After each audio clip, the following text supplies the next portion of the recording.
Bianca, welcome to People in Legal. Thank you so much for having me, David. Great to be here. This is brilliant. I got to say, I love your office. Yeah, it's pretty cool. We are pretty lucky. We've got great natural light, great energy. You walk in, everybody feels welcome the minute they walk in here. The coffee's fantastic as well. Once you know how to work out the machine. I was going to say, we had that challenge this morning. I had the challenge this morning anyway, trying to figure that out. That's the benefit of our on-site help desk, right? We get to go, one of the guys go, can you help us work out this machine? I know, brilliant. So handy. brilliant coffee, brilliant office layout, and a cool building as well. I think it's an old power station or something, is it? It is actually, yeah. It was a heritage listed building that they refurbed a couple of years ago. So yeah, we're very lucky to be here. It's a beautiful space, and talking to the team, it's also, I think it's actually one of the best Smokeball offices to date, which has been really cool. Yeah, and you've been to the other ones as well? This is the first Smokeball office I've been a part of. So I've been at Smokeball now for 3 years, and when I first started, it was in Sydney's second lockdown of COVID. So this was thankfully my first Smokeball office experience, and we've set a new standard, David. So I'm happy to keep it that way. I'm loving it. Yeah. And those little booths in the corner as well. Yeah. So they're very cool. Very cool, very handy. I think particularly as you can appreciate when you're blending, like trying to work through that hybrid working environment and just trying to find space for people to actually work. Not only collaboratively, but also finding the space for those quiet meetings as well. Yeah. Those little glass boxes or cubes have been very, very handy. Very good. So we've just dived straight into the small talk and things. We should do some intros. So I've actually known you. I was trying to work this out the other day. Probably it's about 2000. It's like 24 years. My goodness me. I don't feel that old, but anyway. I was going to say like you haven't aged at all, but I definitely have. But anyway. But so yeah, I mean, if you'd like to introduce yourself to our audience, sure. Absolutely, more than happy to. So my name is Bianca Bowron-Cuthill. I'm the country manager here at Smokeball Australia. Been with Smokeball now for just on 3 years. Literally had my 3-year anniversary very, very recently. Congratulations. So it's been fun, absolutely, thank you. Brilliant. And we met actually at Exelon, I think. We did, yeah. It's interesting. When I sort of think back in terms of that journey over the last how many years. So yeah, it was 2000 when I joined as a support desk help desk analyst back when the introduction of the GST. So that was that C Data Exelon sort of stage, which then became Solution 6 and then became MYB and the whole sort of journey that sort of came with it. So a long time. And so you've been legal tech for 3 years. Yep. And so before that, you were actually working in the accounting tech space? Yeah, so it's interesting. So when I think back, so as you said, 24 years in tech, and I kind of fell into tech. I didn't necessarily finish high school and go, I'm going to have a career in tech. Like, this is where my life will take me. And so it's been really interesting sort of thinking through that sort of period of time in the different industries that I have been, very fortunate to be a part of. So yes, you're right. I spent probably a good give or take 20 years in the accounting tech space. And then prior to coming to Smokeball, I was actually working with enterprises, which was really interesting and set me up beautifully for this role. I was actually in a company where we were doing, working with software engineers were actually my primary client base. And so working with observability and monitoring software to help them manage whenever a software, might have an outage, new software solution. So my team were we were client success team, so working across, the APJ region. So that was a really interesting, very different role to what I'd done previously. So now legal tech is the new industry, a new space for me to be operating in, which has been lots of fun. And accounting and legal tech, what do you think the differences are in terms of the industries? Good question. So it's interesting. I think when I started off in practice management 24 years ago, my goodness, I think about how I came to falling into that industry was really interesting in the sense that I didn't set out to have a career in accounting tech or have a career in tech per se. Yeah. And where I've now seen the similarities is really interesting because what I think really attracted me to Smokeball ultimately was that practice management heritage. Yeah. And when I think about when you're running, I've worked with small businesses for the majority, with the exception of working with enterprise, really for the majority of that 24-year stint. And what's been really interesting is there's so many similarities, whether it's practice management software, business management software. If you're managing clients, you're capturing data in matters, you need to capture the time, you need to bill the time, you need to receipt the time. That concept or that sort of construct has been consistent throughout 20 odd years of my career. And then when you think about where I sort of sub out and sub in, it's taking out tax and compliance and the taxation stuff that I did in a former life, to bring in obviously the legal content and the legal element. That's probably that that sort of difference, and similar and different obviously personalities and personas that you're working with as well. So definitely a lot of crossover, but ultimately still very different as well, which I've found really interesting and exciting about being in legal tech.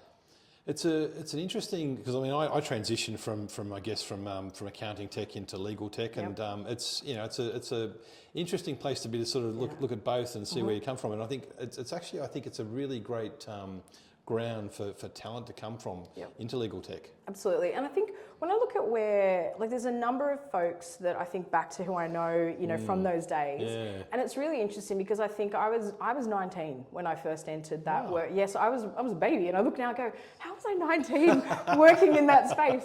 And when I sort of think about how I came to being into that environment and that role, it's an interesting journey for me in that sense, and the people that I've met along the way and that I'm still connected with after such a long time. It's really rare and it's really unique, and it's lovely. I think that's one of the things that I love most about the career that I've built and the people that I've maintained, beautiful relationships with along that way. Like, I think when I started, I went to a selective high school. I took the unconventional path. I went to TAFE. I got accepted into uni, but I was 17 when I finished school, so I was one of the young ones at school with the June birthday. And so for me, what I did was I went the unconventional path, and I said, I'm going to go do a diploma in business. And all my friends were going and doing, I had friends doing commerce and law, and it's like, you sure, Bianca? Like, we don't go to TAFE, from our school. And I was like, no, I'm going to do this. Yeah. And what was really great about that experience was, and I think it's a lot of those things have shaped me in terms of who I am now, where not following the traditional or the expected path has ultimately had me have these wonderful experiences throughout my career, which is ultimately what led me into the world of, accounting tech, or just tech in general, really. So when I think of that first diploma that I did was, a diploma of business. I then went and did some marketing Cert 4 and PR Cert 4. And so 2 years after finishing high school, I walked into a role supporting accountants going through the biggest transition of our era in terms of GST. Remember. And here's me, a 19-year-old, on the support desk with a couple of accounting subjects under a belt at TAFE. And that's really what sort of started that journey, which I think about a lot of the folks that I know who are in the industry, as well, that we're still connected with. We're all just in there just having a go, being great humans, working together, having fun, but also it was just that moment in time, which I think is really, really special and really, really rare. You picked an interesting time, because actually you brought an interesting point out, because I think that time then was a massive transition period for accountants. Yes, yep. But we hit the same period with lawyers now with AI. Absolutely. Yeah, I don't mind a technological shift or, a seismic shift happening in an industry. So, I know. And also led through cloud accounting, like that sort of era as well. So I think that's one of the reasons why, to me, that is one of the reasons why I think tech for me is still so interesting and so relevant. And I, by no means, call myself a technologist, but I think, because I definitely don't define myself as a technologist, but I think the things that you see in different industries and different seismic shifts that have occurred, that ultimately helps to sort of, you bring those experiences with you to organisations like Smokeball that you can learn from. You stay curious, you stay across some of the different trends, and just keep learning, keep listening and keep learning, which is one of our values. And I think that ultimately is what's helping us being really poised for, this change that's ultimately that we're seeing, particularly obviously with AI in the legal tech industry. But what's been really cool, what I think about it, is when I first came into legal tech, it was interesting because I'd come from two global tech giants, Fortune, I think they were Fortune 500. One was a particular Fortune 500 company, being Intuit. And so amazing, huge company. And you learn so much from those experiences being in a global organisation. And then the same with New Relic. And then bringing those insights to Smokeball was a different change and a different sort of time. But also I think how we're now poised to tackle these challenges at Smokeball, not just because of me, but because of all the, the sort of collective shared experiences, ultimately means that we're going to be better placed to be able to serve our clients, help them out, and actually help guide them on this journey. Because the more people you speak to, the more people are kind of going, what do we do? It's exciting, but we're scared and we don't know what to do with this. It's all very new and very different. But, coming back to, your software vendors for guidance, and that's ultimately what we want to help our clients through, is really exciting and something that I find really interesting. How do you think lawyers are actually handling AI? Good question. I think it depends. And I was actually recently had a very recent conversation with someone about this, where I think there's probably two schools of thought. You've got some who have jumped in and embraced the change and want to go on that ride with it and learn along the way. And I can think of wonderful people like Terry Modishead from the Centre of Legal Innovation, amazing human, just such a gorgeous, wonderful soul. Love Terry. And I remember being on a think tank kind of thought leadership session with her back in March last year. And even then, it was still very, very new. ChatGPT was still very, gaining its momentum back then. Cut to last week, being back with Terry again around at another round table, you can see that it's moved very quickly. And my point is, 3 years ago when I first came into legal tech, there was a perception that the legal tech industry was a couple of years behind other accounting industries, and I'm talking probably 5 to 10 years behind. I think now with AI, it's actually it's leveled up, and it's actually now a level playing field, because you can't ignore AI, and even as a lawyer, you need to look at ways to say, well, how's it going to help my business, rather than being scared about it. And everyone's heard the cliches and the catchphrases to say, you're going to be disrupted if you're a lawyer who's not leveraging AI. But I think it's more around understanding that don't fight the change that's actually happening. Learn to go on that journey, but know that it's not going to replace you. It's not going to replace the relationships, the human connection, the impact that you have when you're working with one of your clients. That's the difference. Like, no technology solution is ever going to displace a real human to human connection. It's only going to enhance that and hopefully make you more efficient and more effective at what you do. So how would a sort of smaller firm position themselves to take advantage of AI? Great question. It's a thing for me. I think it's looking around at what are the solutions that are going to best suit your firm's needs. Because I think, Smokeball, we serve firms from 1 to 30 users in size. So it's quite a real range. When if you're talking to a solo or a micro firm, you're talking to maybe a 15 user firm up to a 30 plus user firm. They all have very, very different needs and what they're looking for. And so I think it can be very complicated and very saturated in terms of going, well, do I need to go and buy my own solution? Do I need to go and put my own platform? How do I go about actually making this change? And I think when you look at the way, then you can actually look at what's the right approach to take with AI. One, it's about just getting started and having a play. I think that's step one. Step two, then it's actually looking for those trusted advisors to say, well, who's doing it? Why would I need to go and invest? If I'm a small law firm, or say I'm a solo law firm, and I might be a working mum as an example, and where do I start?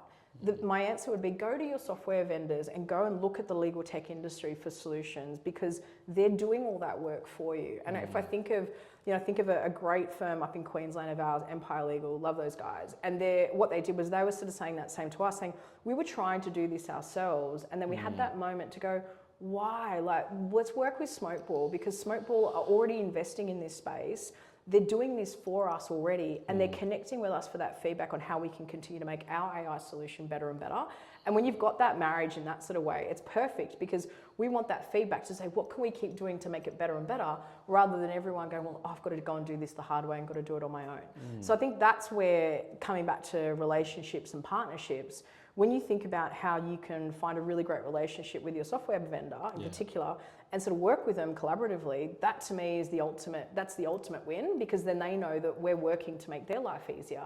And then there's that reciprocal sort of appreciation to go, yeah, cool, I don't need to go and do that hard stuff. Smokeball are going to do that for me.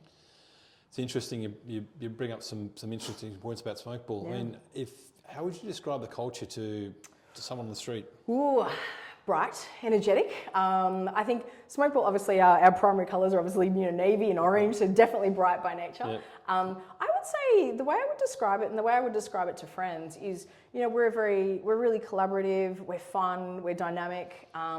It's like a big smile. Like, you walk in and you feel like, and you and I were saying this earlier. Yeah. The minute you walk in, it has this wonderful light and airy feeling to it. And hopefully, I like to think of it as like a nice big warm hug. Like, it's friendly, it's warm, it's dynamic. It's not people sitting in a really grey, dark, dingy office, really like questioning all their life choices. So I think for us, we've all seen those environments.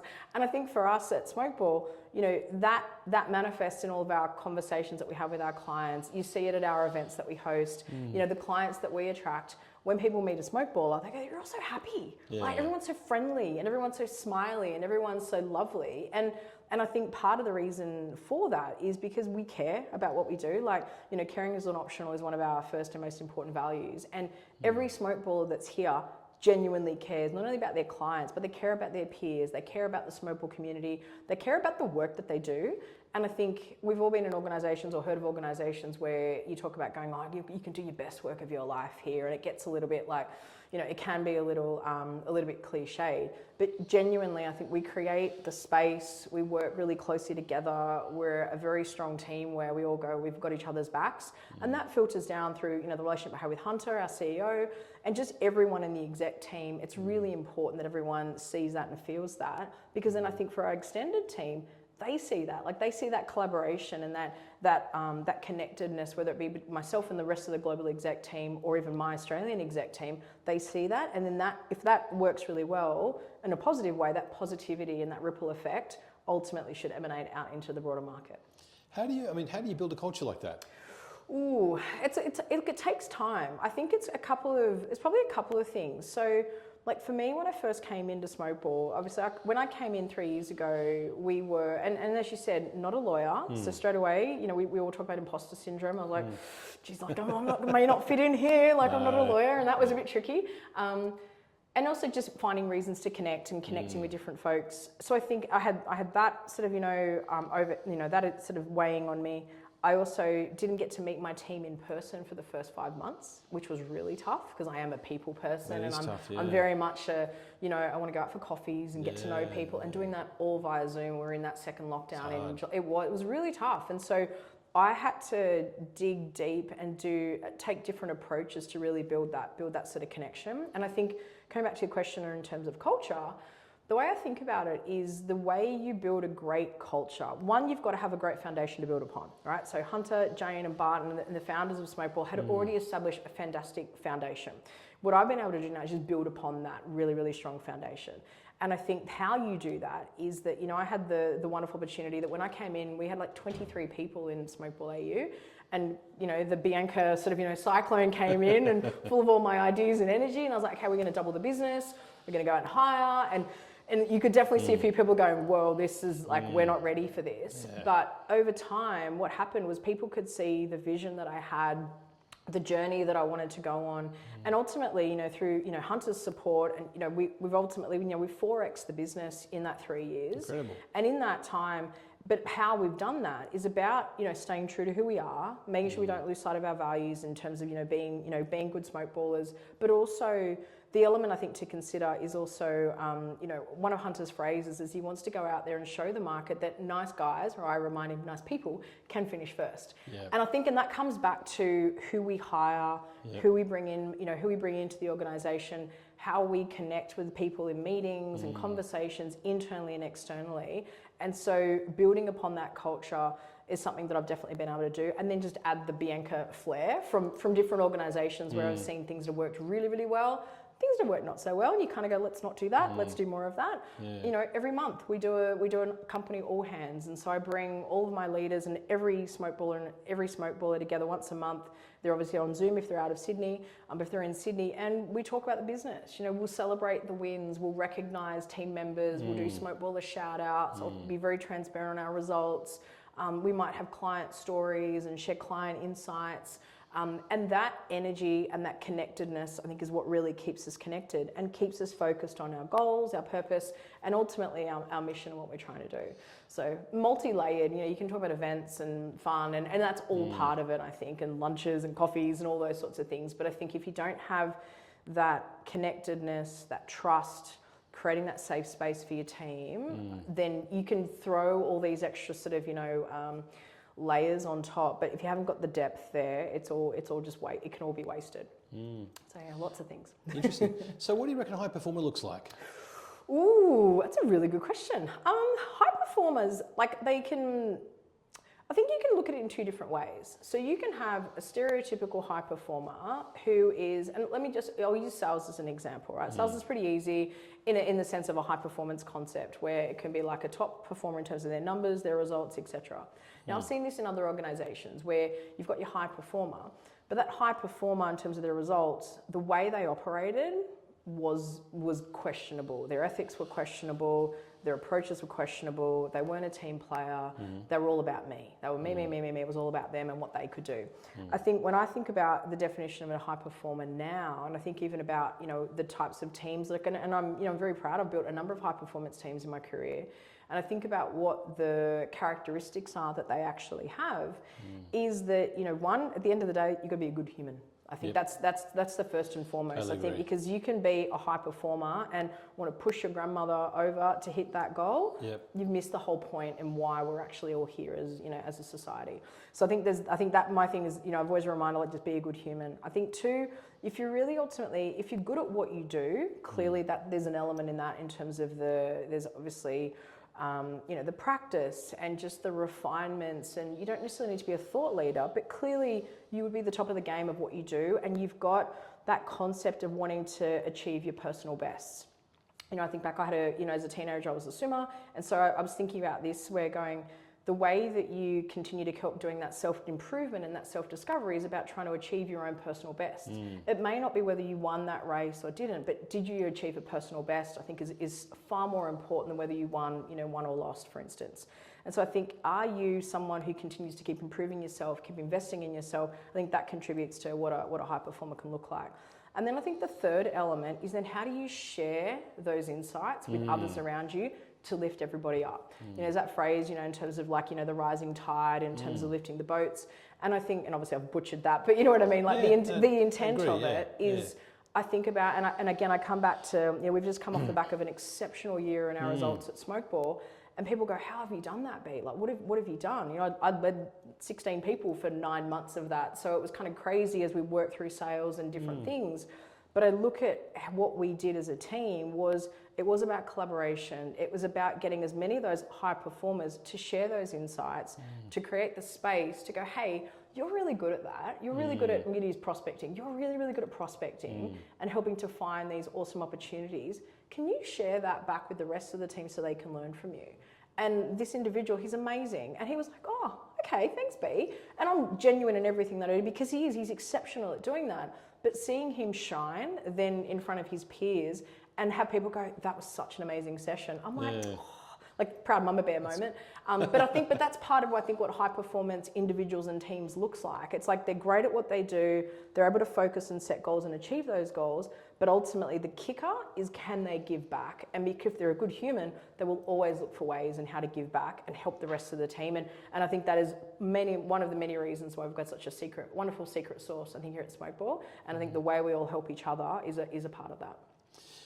What do you think the most important aspects of being a leader are?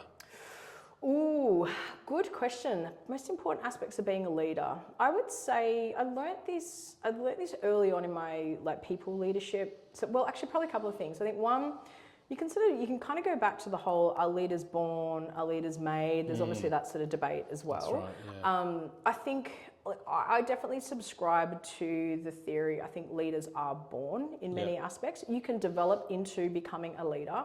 But being a leader, it's tough, right? You've got to be bold. Sometimes you've got to be a trailblazer and find new paths and take people on a journey that might be scary, or they may not be ready or willing to sort of go on. So you've really got to paint that picture to sort of inspire them to go, hey, come with us on this journey. This is going to be really exciting. It's going to be fun. So them going, nope. Like, I'm comfortable here. Like, I don't want to do that. Yeah. So I think you've got to sort of be bold and willing to take those steps. But one of the first things that I learned when I first became a people leader would have been probably 15 years ago now, however long ago it was. My leader at the time, Estella Rodriguez, shout out to Estelle, amazing human. Just again, someone who these people that you collect along your life experience are just amazing people. She taught me so much in my early leadership career where she's like, B, you are always on display. As a leader, when you're on the floor, they're always looking at you on how to act and how you react to certain situations. You know, I would have been like 24 I'll probably be about 24, 25 back then. And you're a little bit hot-headed when you're in your early 20s. You think everything, Absolutely. I can remember those days, Yeah, I was like, right. why can't people doing That's this? a while ago. Yeah, exactly. But it's interesting because I think back to that. Yeah. I think back to Bianca now, 20 years later, it's a different ball game. Yeah. But I do those early leadership principles around ultimately it's how we role model for our team and how we respond to certain situations can have such a huge impact as a leader. So you can be super organized, you can have the greatest strategic plan, you can do all the textbook things, but if you're role modeling a behavior that you're erratic, or you don't have the people looking at you going, geez, like it's like an under 6 soccer team where we're just chasing the ball around because Bianca's reacting to every single situation. Guess what? Whole business is going to reflect that. So that's where I think, as I've refined my leadership style over the years, just some of those core principles I think have been really helpful for me to go, it's not about paint the face or, put a facade on, but it's just like your team look to you on how to react. Yeah. And if I can, if I can help guide them and coach them and sort of say, hey, this is really exciting, or this is okay, or I hear what you're saying, or, all right, you know what, let's have a below the line moment. Okay, get it out. I know you need to vent, and let them vent. And then they go, okay, let's bring it up. And they appreciate that, because we're not robots. We're not here. We're human. We have emotions. That's okay. But knowing that it's that safe space that they can share that with me, I think has helped a number, particularly when you're leading leaders, particularly for them. They're like, oh, thanks, B. I feel so much better now. So there's a couple of different layers, I think, in terms of leadership skills and different traits, but they all carry you through. It's interesting. Some of the conversations we've actually had have been, there's one question that's always sort of that's come out, and I sort of got a scale. You've got the artist and you've got the technician. Where would you sit in the scale? I would say, I would definitely say probably more on the artist side. Yet my writing is horrific, and I'm definitely not creative in that way. Don't ask me to paint anything; not going to happen. So I'd be like paint by numbers. That'd be my experience. As I've gotten older, I definitely have recognised that I am quite a creative thinker, and how I can visualise what I can see a scenario to be. So definitely early days, I would have been more in that technical space. Like I think, I remember Mum and Dad would sort of laugh, and they said, like, they said, we always thought you were going to have a career in tech. I'm like, how? They said, well, when the VCR would, you'd have to reprogram the VCR when the power would go out. We'd send you to reprogram the VCR at, when you were 5, and you could do that. And then people are going, what are VCRs? Now you just, you have Spotify, you have Netflix. I don't even know what that thing is. I'm showing my age. But that's my point. Like I definitely have a logical brain that I think is very practical. And we were reflecting on this as a family recently, where my niece, who's 2 and a bit, my sister Tash, she was basically, they were talking about how my niece was, helping to, create make a meal for my parents when they were visiting or something like that, and how she was cooking and doing all these sorts of things. And Mum's like, I don't remember you ever doing that, Bianca. And I was like, no. And I said, Dad gave me a tool belt, a piece of wood, and a hammer and nails. So I was very logical in building things and very practical in my early days, which I think has stood me really well for the career that ultimately I've built, because now I've actually combined that with a very creative sort of pursuit to sort of say, well, what else could we be doing at Smokeball? Yeah. How do we think about our team? And I'm always thinking about what more could we be doing to add to not only just the community at large, but just our team as well. Like, how can I help them with their career path? How can I think about taking Smokeball to different markets? What can we be doing differently? And I think that creative element is really what you need in my role as a country manager often, because you're setting that vision, you're working to create the strategy, and I can still be very tactical, and I'm comfortable in my spreadsheets and all that sort of thing, but my brain definitely leads more now into that creative, that sort of creating, like painting that picture sort of aspect, that's for sure. And that definitely carries over in different aspects of my life as well. I mean, there's lots of people actually starting out now trying to get in the marketplace and things, and I mean, what advice would you give them? Oh, I think it's a good question. So I think if you're starting out, I mean, it depends on what you're starting, right? So if you're starting legal tech. Oh gosh, that's very specific now. Yeah, I know. I think, what I've learned over the years is, and like I had a product manager for a number of years, and I think that for me that was probably one of the most interesting changes in my career, where I learned so much about combining client services and product management and product development and consulting and the operational elements that I had been so much of my career early days. Product was really interesting because I think what it did, and getting to your question, once you've actually defined like what's that problem that you're trying to solve, my advice would be really clear on what you're trying to solve and why. So, you know, when I was at Intuit, I had these amazing experiences to learn from, you know, Scott Cook, who was, you know, founder at Intuit, and he and the team effectively created customer-driven innovation is something that Intuit is globally known for. And so part of that customer-driven innovation became a program called Design for Delight. So Design for Delight was really a program that, you know, I was one of the many innovation catalysts around the globe, and we would train how to practice innovation across the business. So we had about 150 people in Sydney at one point, and I'd be training or running offsites, and super fun, super interesting. Went to Singapore, did it with a bank in Singapore. And what was really interesting, and I think coming back to that question, what's really important and what the essence of, you know, D for D or customer-driven innovation is, know your customer, know the problem that you're trying to solve. And the bit that Scott would take it to a different level was he's like, it's got to be like that needle in the eye pain. Because anyone can solve a problem. Everyone go, oh, we've got this problem here. But if you can find that needle in the eye pain and go, that's the problem that you need to focus on solving. And if you can solve it, if you can do it well, and if you can do it better than anybody else from your competitors, that's your competitive advantage. And so there's so many different approaches and techniques that you can take to sort of develop that deep customer empathy. But that'd be my tip. And that's something that we've been doing at Smokeball, is that really spending time getting to know your customers, or get to know your prospects or your market that you're entering into, and really make sure that the market that or the problem that you're trying to solve is worth solving.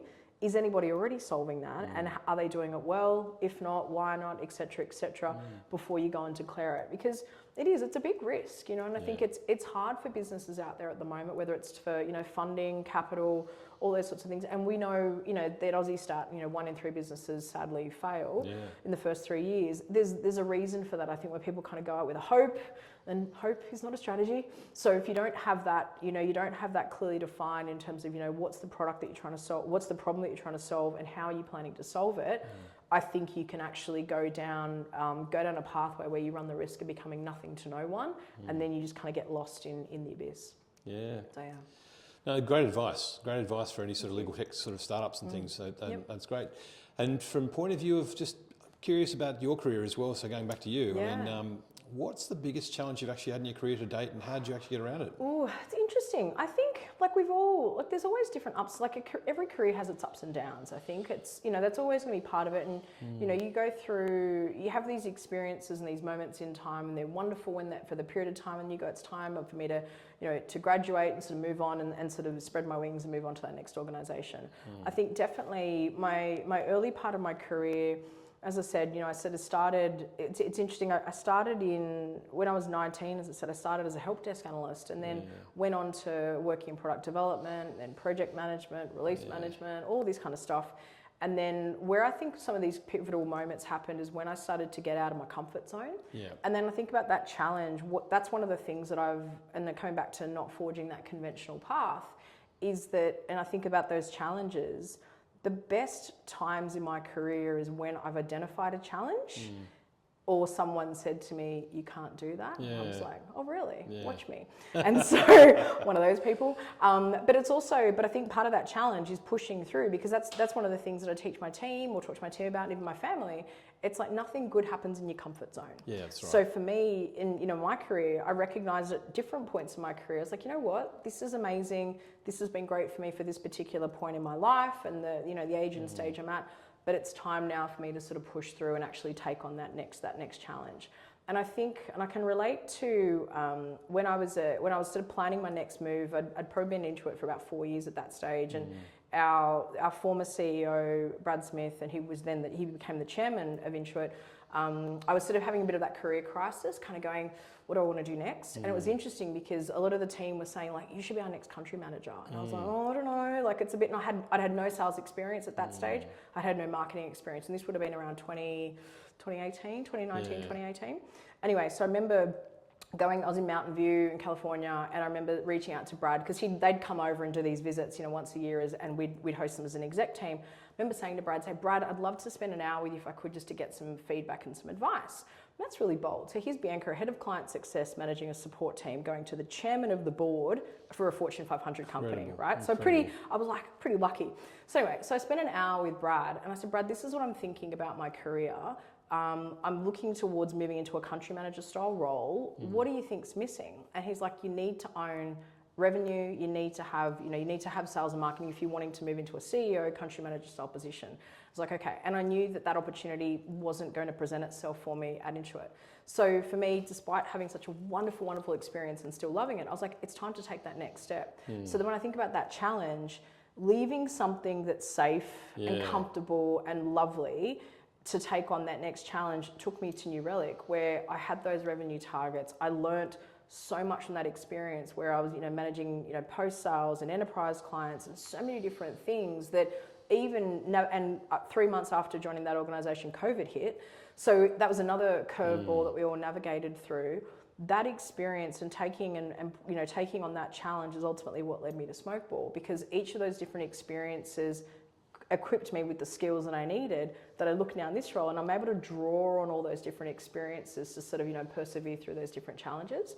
And I think that's where, I think about like resilience, and I think about how, and the work ethic that ultimately is instilled in us mainly as children, I think, and what we see our parents kind of go through, and that perseverance and how that work ethic is clearly ingrained in myself, my sister, and even hopefully I'm doing the same with my kids now, is something that I think will help them overcome the different challenges that are ultimately going to present ourselves, whether it's a career change or whether it's up against a really hard target, or it's a release problem, or there's always something. It will be a people management challenge.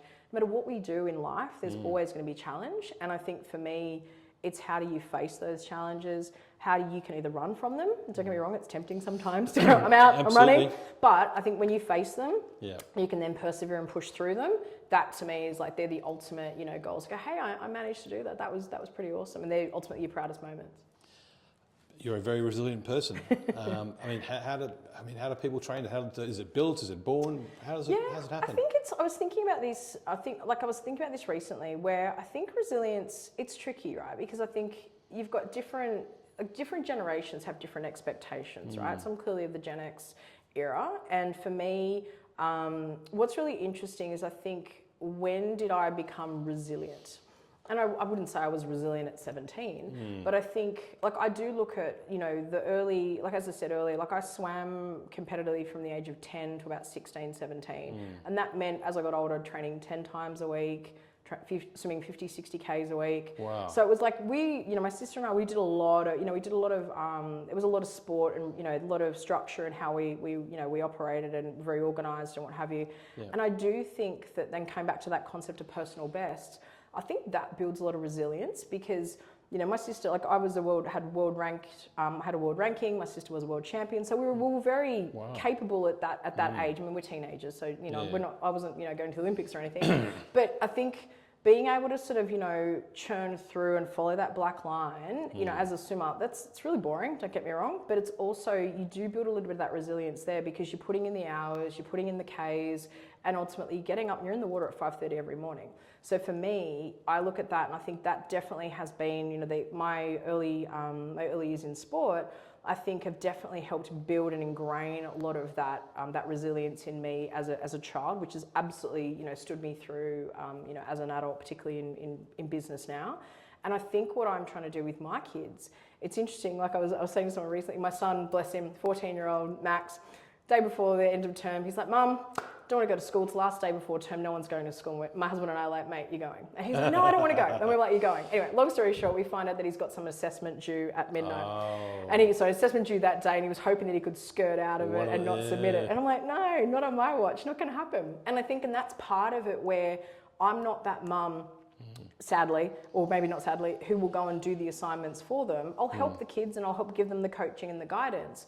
But I think that's part of it. Our role as parents or as leaders is to support, guide, and encourage, but also still hold people accountable, because that was a learning moment for Max as well, where I could have gone, mate, don't worry about it, take the day off, mummy's got your back. And I was like, no, mate, you're going, and you've got to get the work done. And if that means you're going to be up till midnight to get it done, that's on you. That's poor planning, poor time management. You were gaming on FIFA, or you were doing this with your mates on the weekend. That's okay, but you've got to be accountable to your own actions. And so that's for me, it's a little bit of that holding, and even as a coach, like I'm an accredited coach, it's holding that accountability for people, I think, as well, to go, and with my coach, her name's Natasha, and shout out to Tash, amazing human.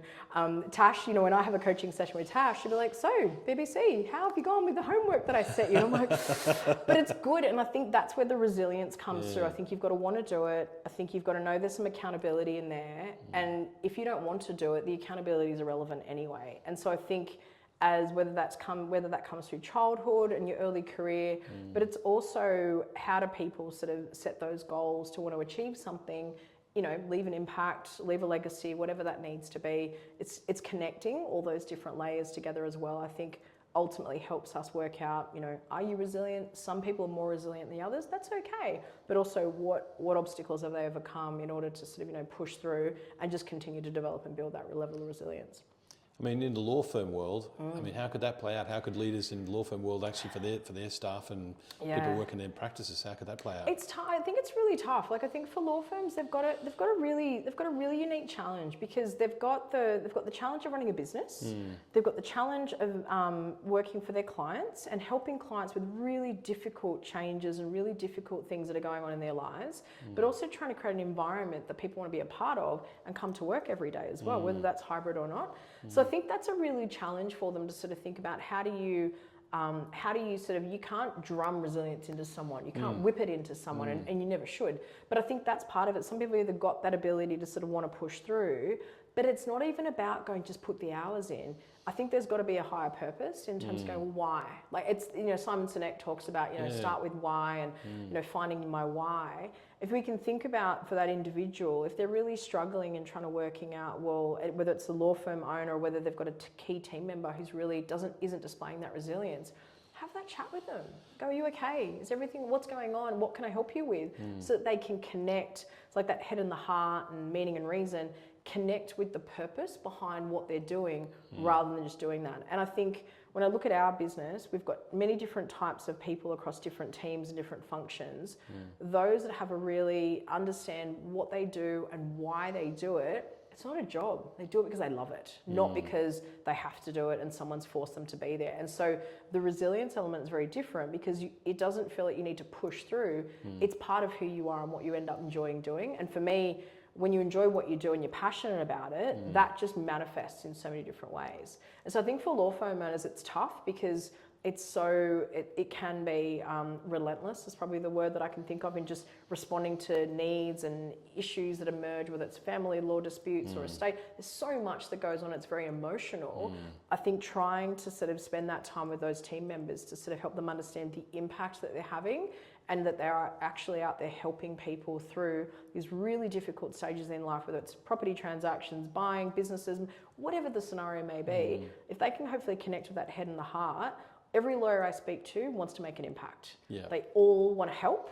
They all want to make an impact on someone else's lives, whether you're racial justice, whether you're helping people through life. There's so many things, but every lawyer wants to make an impact. And so as a firm owner, if you can help that individual make that connection, I think that will help them sort of work through and realize that it's not just about pushing through for the sake of it. I'm doing this because I want to, and ultimately I'm making an impact. No, great advice. One last question, Bianca. You do an incredible job. I mean, you're very busy. How do you manage that and family and life and everything else as well? Like the work-life balance question. Yeah, the work-life. Love that question. It's a very good question. Probably a couple of key sort of themes with that, I would say. So I think, you know, one, in my role, you can be super organised. I think that's a no-brainer. Like I'm a planner. I'm very organised. I've got a very clear sort of to-do list and what I need to work through. And if it's not on my calendar, it doesn't happen. So I think being super organised and really making sure that you maximise those micro moments. So, you know, as I said, I'm a busy mum to 2 kids. You know, I've got Max who's 14, Arabella who's 12, both sporty, both keeping me and my husband really busy. So using those micro moments, so I'm on the train going, right, I've got to get Max booked in for that, I've got to get Arabella paid for that, and those, I really maximise my time in that sort of way. And then I think about my husband, Glenn, who we've been together for like 26 years and married for 18. The two of us, thank you. The two of us are a really good, have a really good divide and conquer strategy where we're a team and everything we do is about teamwork, where he might be like, right, Can you do that today? I'm like, yep, I'm on that. And then just, it's a real clear communication in terms of how we both work. He works as well, clearly. So we can actually then show up for the kids, be there in the moments when they need to. And I think when it came back to that work-life balance question, I think work-life balance is really about work-life blend. And I think it's never 50-50. Balance implies 50-50. Yeah. It's never going to be 50-50. No. But I learned this beautiful analogy years ago where, particularly as a working parent, where we talk about the crystal ball moments and the rubber ball moments in life. And it stood me through so many scenarios as a working mum. So what the principle behind it is, in life, we're going to have a crystal ball moment, which is like the moments of like a graduation or a wedding or something that if that crystal ball drops, it shatters into a million pieces and it can never be put back together again. So they're like the unmissable moments versus maybe like a swimming carnival or an athletics carnival, which is like a rubber ball moment. So you might miss one, and I do miss the occasional one, but you'll pick it up on the second bounce. I've explained that analogy to my kids and they understand that now. And we don't necessarily define it as, is that a crystal ball, is that a rubber ball moment? But they know, they're like, mum and dad both work. We're very transparent with, our finances, mortgage, everything. And I said, well, this is what your lives will also look like. Yeah. So that role modeling is really important, but helping them to understand that, hey, I know it's going to be heartbreaking at times and I can't be at everything, but as they've gotten older, that's a lot easier. I can still think of Max's little droopy little face in kindergarten when I couldn't get to some thing, and the photo, I've still got the photo, and the mum guilt is still there. So it happens, and I think it's also normalising it though as well, right? And I think the more that we can all do that is, whether you've got kids or not is irrelevant, but having work-life balance is really important because we all need to play, we all need to have time to be creative and, make sure that we look after ourselves as well, because if we're all or nothing, we're not showing up, it comes back to role modeling, we're not necessarily role modeling the best version of ourselves either. So it doesn't mean we get it right all the time, but hopefully we think about that pendulum swing, it'll swing so far into one corner and then into others. We will eventually get that balance at the end of the day, but if you're not having fun, then you're not doing it right. So you've got to make sure you keep that balance in the right way. Absolutely brilliant. I've learned a lot. I mean, my brain's just... We've covered a lot. We did. I mean, I don't think there's anything I didn't ask, but no, fantastic. Thank you so much, Bianca, for your time, and thank you for allowing us to do this from Smokeball office as well. Wonderful, and we'll put some stuff about Smokeball in the comments. Sounds good. Thank you so much. Thanks for having me. Appreciate it. Perfect. Thanks, Bianca. Thanks, David. Thank you.